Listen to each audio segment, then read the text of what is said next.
I know this might be a frustrating loss to probably some people, but look, man, let's relax. Keep in mind, no Evan Mobley, no Isaac Okoro. Second night of a back-to-back. The refs, but still, there's no excuses. So Miami did beat the Cavaliers 122-113. And I mean, the Cavs, they can't win them all. You know, right now they battling with Boston for the number one seed, man. That's the race right now. Who's trying to get the number one seed? It's still early in the season, but Miami, I think you have to give them credit. They at home. They played the game well throughout the whole game for the most part. Tyler Herro and Duncan Robinson were your guys giving the Cavs problems. And they also had guys like, Jimmy Butler, Bam, who gave production. Bam had a double-double. Scary Terry got some points. And Juice Smith gave production on the floor as well. But the main guy of this game that was torching the Cavs was Tyler Herro. He went off as each quarter ended. But that third quarter is like when he really scored his most points going into that second half. But, yeah, man, he lit the Cavs up. So I think Tyler Herro and Miami being able to dominate more on the boards, I think that killed the Cavs. They had 47. Cavs had 36. Individually, Herro had about 6 rebounds. Rozier had 9 rebounds. And these are guards, by the way, right? But they wasn't letting the Cavs also get second chance opportunities. Just think about that, right? And, of course, credit the coach, Coach Spo, one of the greatest coaches to coach the game. I guess his rotation, was cool, and him calling timeouts every time the Cavs try to make a run. When you call them timeouts in times like that, it definitely stops the momentum from building or pause it. But, I mean, we was close, man. The Cavs was close. Every time they came close, Miami would just kill all that momentum, man. They would not let the Cavs get what they wanted to get to, man. But for me, the Cavs, they was out of sync, man. Darius Garland, he was cool. He was scoring. He had a solid performance. What was he, our leading scorer? He was trying to give us something. Donovan Mitchell didn't really have it. He was non-existent. I mean, he did have a run. He had a run when he got going, a little bit, and you want that if no one else is producing. But still, it was not a good game for Spida, man, and that's fine, I think he had 12 points. I'm not tripping because it's Donovan Mitchell. He's a superstar. So I'm not tripping about it, man. One regular season game, they do not determine how I view Donovan Mitchell. When it matters the most in the playoffs, he's him. But for this game in particular, he didn't do too much. And we need both our guards, especially on this night, to play great together to win. And we play great basketball, also when that box score is balanced out in scoring.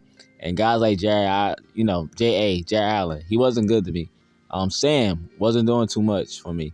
George Niang actually had a decent game offensively. I know he had some boards. But, yeah, Niang, Dean Wade, those guys, they got in the game. They were sharing the floor more because Evan Mobley went out. He had a sprained ankle. So we was missing him, right? We was missing his rebounding and defense. But look, the Cavs lost this game. They didn't rebound good enough. They didn't box out good enough. And when you give up back-to-back offensive rebounds and it turned out to be like a 3 in a critical moment, man, those are the ones you want back. Those are the backbreakers. And they gave up a couple second chance opportunities this game. And yes, this was a back-to-back. And so what? So what? If the whistle was in Miami favor, so what? They at the crib. Look, it's no excuses, man. Credit to Miami.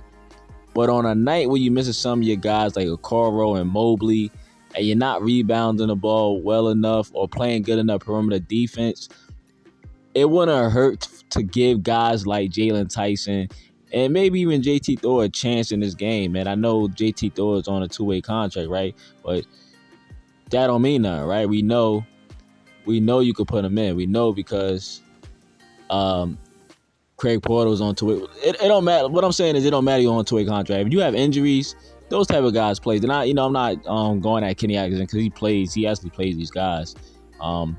He give guys opportunity, man. I don't think he have a short leash on anybody, but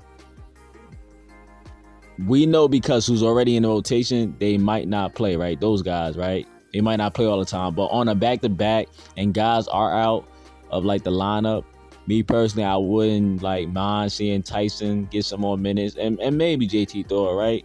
You know, especially my guy Sam ain't buying shots at the bar or whatever. Just a little more probably just to see like more size and defense and probably, you know, try to get these boards maybe. But I will say this, right? Let's be clear. If Okoro plays, y'all do know Tyler Herro, he's not going off like that, right? That's the Cavs' best perimeter defender. He's gonna get up on Tyler Herro. He's gonna get up in his chest for sure. He's gonna fight through them screens. He's gonna be on Tyler. He's gonna make it very hard on Tyler Herro, man. So let's not be too upset about the loss. You know, Cavs fans, you know, it's on to the next one. That's how you gotta look at it, man. But if you made it this far in the video, shout out to you, and you. Don't forget to like, comment, subscribe, man. Thanks for watching, and peace and love.